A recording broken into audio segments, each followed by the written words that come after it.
everybody, my name is Billy Weigel. For those of you who know me as Billy Bang Cars, or aka the Car Finder, this video is a little bit different. This is featuring my trip from last year where I was out of the country for almost a month, where I was able to go on the 2025 Jubilee pilgrimage year, as I am Catholic. Within this video, you'll be able to see so many of the amazing places I was able to see, and learn a little bit more about my faith and a little bit about myself.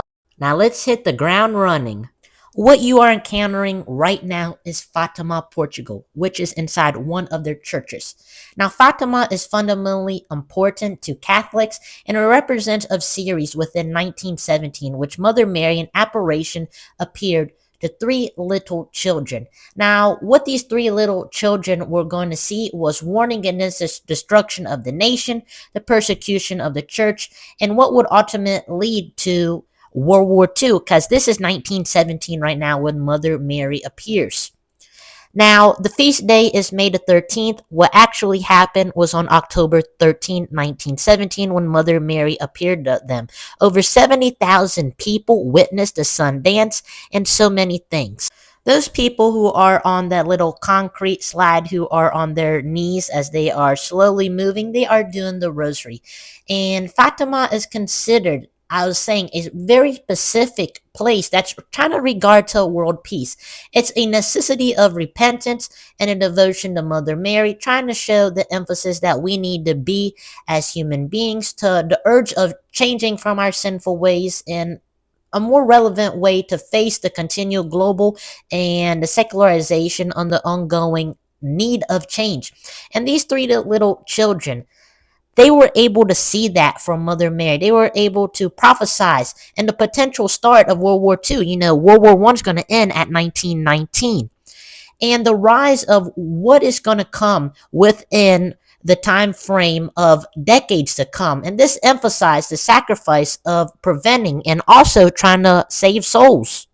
Now, this is my first time making a video like this, and one thing you have to keep in mind within a pilgrimage is that you're going to be seeing a lot of places within a month. So I usually had to get up early, felt like I was back at work, and to go hop around from place to place, whether it was via airplane or on different types of buses. But that's what the lifestyle was like for a month, and there was nothing that I would do to change that. So I'm trying to do my best ability to showcase what it was like to the fullest, to give you guys a perspective of what it's like being there.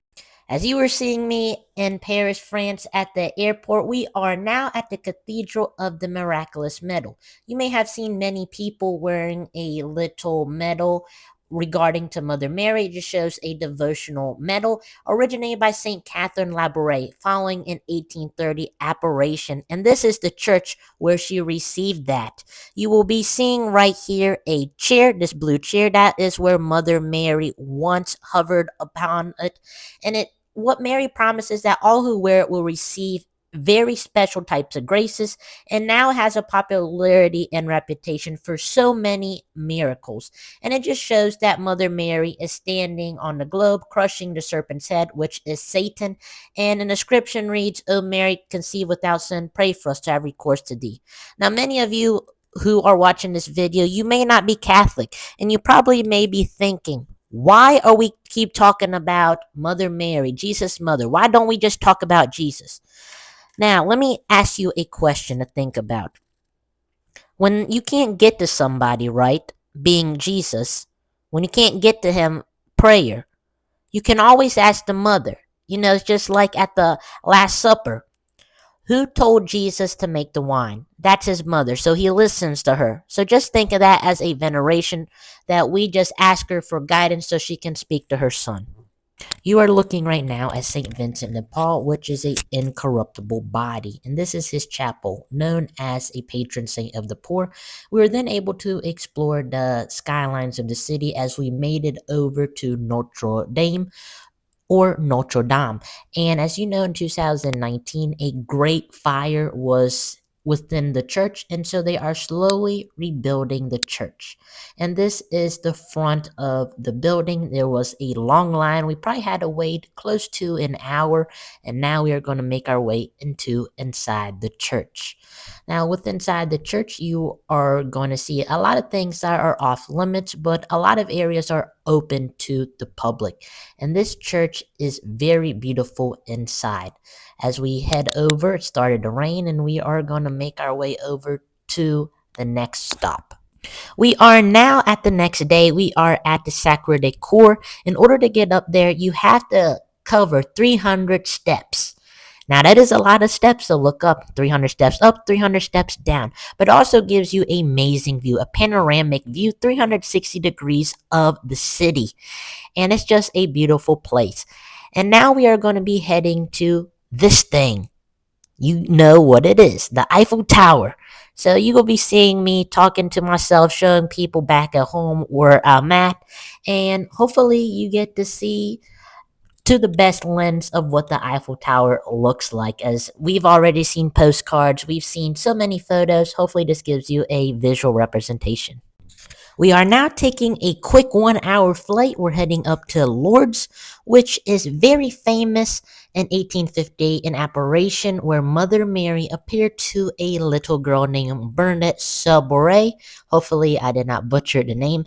It's a revered place where spiritual healing, hope, and documented miraculous cures associated with its spring water.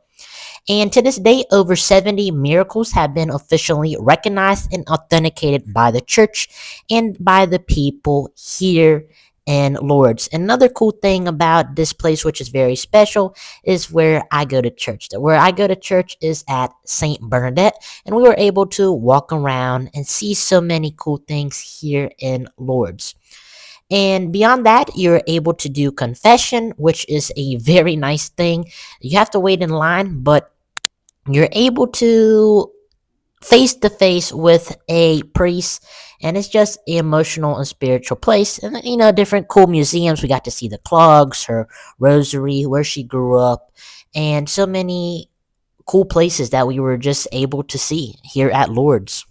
Now, being at Lourdes, you're able to shop around, you're able to see a lot of cool things, but right now, this is the next day. We are visiting a basilica, and it's a underground church. Just like you think of underground bunkers, yes, an underground church, which can host up to 20,000 visitors at a single time within a church. So just think of it. So I think Super Bowl can hold up to 25,000 people. So just think 20,000 people, you're elbow to elbow, worshiping with God, with your brothers and sisters. It was just really cool. And you got to see a lot of gold leaf. You're able to walk around. Here's one of the places inside. There's a lot of mini churches within Lourdes. So I'm just giving you a visual representation. Here I am outside overlooking Lourdes, just to give you a perspective of how large the place is in the serenity. And then at nighttime, we do have a nightly torchlit procession at Lourdes. Begins about 9 p.m. It goes from April to October. I'm here in October, so this is going to be the last one for the year. And it's a profound candlelight prayer where we are with thousands of pilgrims marching with candles, reciting the rosary and walking around, kind of like a river of light almost, to honor Mother Mary. And the priests and other people will be walking around with Mother Mary as we are at the back of the line. And then we are here the next day. We are at that Mass. As I mentioned, 20,000 people can attend, and this is a monthly or Holy Saturday, I should say, Mass. Had to end the night by traveling off to the next country, and that is Spain. We are now at the hotel at Bilbao, Spain. Tomorrow we'll be heading to Garabandal. Now, Garabandal, Spain is not well known as Lourdes or Fatima. However, it is a place within the last 50 years, I will say, that has been kind of on the radar. It's where a site happened in 1961 to 1965 where Mother Mary appeared to four young girls known as Our Lady of Garabandal. She significantly tells these little girls about conversion, prayer, penance, and a future global prayer of warning of miracles, just like at Fatima. So this is happening, 1917 at Fatima. This is 1960s here in Garabandal, Spain. And the visionaries, these little girls, they're going to predict three major events, and it will warning that illuminate the conscious of every person, showing what you did wrong. And a lot of people might not be able to make it. They will end up dying. And also the other major events we cannot say because those are prophesied to those little children at the time. And hopefully that we don't end up to that place where we have the illumination of conscience, but we just hope that if we are able to, we're able to converge our way back to the Lord. So right now, you guys, we are currently Garabandal, and then we are going to be walking up in the north. So right now, you guys, we are walking as a group up to Garabandal. We are in Spain. Have a small little group, you guys. Pretty amazing to see how things are evolving in this Marian Apparition site. Hopefully, you guys will see more as we progress through Padre Pio pilgrimage and other things like that. As you saw me discussing back in October, walking. Now, what I meant by walking was we are on a path. Now, that path is leading up to a mountainous territory showing where different apparition sites where, like, St. Michael appeared to the little girls, or Mother Mary appeared, and overlooks the town. This is more of a rural type of landscape, and it also goes to what I meant to say was the Camino de Rosario, kind of like how we have the C&O Canal not too far from me. Now this is kind of like Appalachian Trail, I would say. It has various trails leading to more of a higher base terrain, which you are going to be more of a hiking and walking type of path. And this is one of the crosses where Saint Michael appeared, and then also overlook of Garabandal. We are now, ladies and gentlemen, in Rome, Italy. We are at the Basilica of St. Peter and St. Paul, and we are surely glad that we have made it here because you may have seen in your history textbooks, you may have seen in Google Photos, you may have seen on TV or within movies, but this is a place you must attend to. And when I say you must attend to, what you see in photos is a whole lot different than what you actually see in person. But just look at all the 24 karat, yes, I mean 24 karat gold that they have over the religious photos. To give you a surplus number just to show you how big St. Peter Basilica actually is, the interior floor is 247,000 square feet and accommodates over 60,000 people. Yes, 60,000 people. Now, there are a lot of fun facts that you may see under the basilica, whether it be relics, Emperor Nero order, St. Peter's execution here, and it's just wild just to say that you are at the largest church in the world. Now this right here is a highlight of my trip. I don't want to spoil anything, but you'll see who I'll be talking about right here.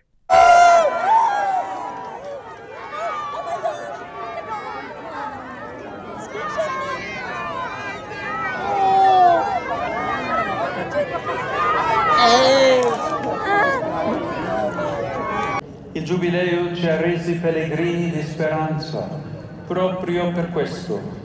Tutto va ormai guardato.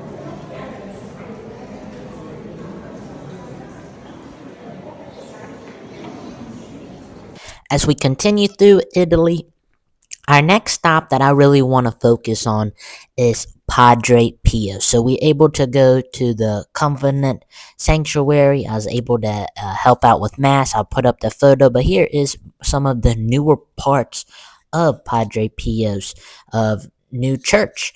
And I just wanted to show you how spectacular it is. A lot of Italians know who Padre Pio is, and he's just well known throughout the world since World War II. And he's an incorruptible saint. So I got to see his body and where the stigmata of his hands once was.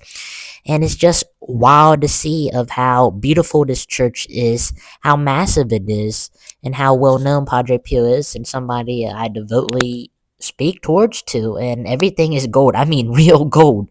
Gold leaf, 24 karat gold, Everything's gold. There's security heavily there, and so many cool things that you'll see. We are now looking at the Shroud of Turin, which is a 14-foot linen cloth housed at the Cathedral of St. John in Turin, Italy. Many believe it to be a burial shroud of Jesus Christ, showing the face of Jesus. It bears a faint negative image of a crucified man, and it's just hovering over that little shroud and matching biblical descriptions of Jesus' wound. The cloth first appeared around the 1350s, a possession of a little house, like where it was in a little box. And it features the front back image of a man with wounds, and it includes marks of crown of thorns, injuries to wrists and feet. And then in 1988, scientists did a radiocarbon dating, suggesting medieval origin or beyond that, and studies argued that the samples show 2 to 3 microns thick, which is scientifically unexplainable. The Catholic Church does not declare its authenticity, but I do believe it is authentic, and it just shows the veneration of Jesus as Christ's suffering. This is the exterior of the church, not really a traditional church. Now we are heading to Osmio, which is another city of Italy, to see St. Joseph of Cupertino. Hopefully, you've heard that name before. We are on like the little Amtrak heading up. But St. Joseph Cupertino is somebody who is the patron saint of flight and aviation. He was born almost like a peasant. His mother didn't really believe in him, but he had a calling from God to become a priest. And he is a hovering priest. What do I say when I mean hovering? So just think of like the Jetsons hovering. He is hovering. He hovers and was able to go to so many different places known as the Flying Friar. Now, this is one of the insides of the church. I'll be talking a little bit more about him. St. Joseph Cupertino is also the patron saint of examination. He's also helped me in so many ways that I couldn't even imagine to say, whether it was my EdTPA. And Osmio is just a city just beyond the cliffs, I would say, because it has great, amazing views, and it's just beautiful, as you could see, overlooking. As you see me flying off now, we are heading to Croatia, but that is not the destination. We are going to be heading to Bosnia and Herzegovina, to Medjugorje. Since 1981, Medjugorje has been known as the most peaceful place that Our Lady has said. And this is me walking around in the rain in Medjugorje, but that's not important.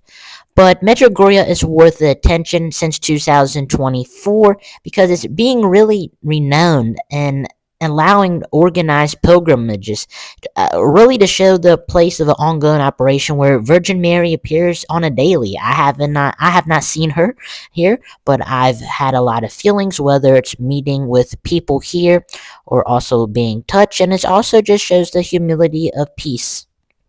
When you're in Medjugorje, you have a lot of time to reflect upon your life, wrongdoings that you did, focus on peace, conversion, and prayer. Because at the hotels, they don't have any TV, so the only device you have is whether you brought your laptop or if you brought your phone. So you are also trying to be faithful. It's just like a form of getting to know yourself better and see what Mother Mary has for you. You have a lot of times to go to church, whether it's adoration, go shopping, eat at some 5-star restaurants, but also talks about a lot of different key sites. And those are some of the key sites I'm like walking up to right now, called Cross Mountain and Apparition Hill. Now, the first place you're going to see is Apparition Hill, and it is a site reported to be one of the first apparitions where Mother Mary has appeared. And it's just a place where, very, I want to say, not treacherous in a way that where you can get hurt. You got to be careful because of the layout and mostly because of the terrain and the rocks. But it's just a place where you can go up as a group. You can do the rosary.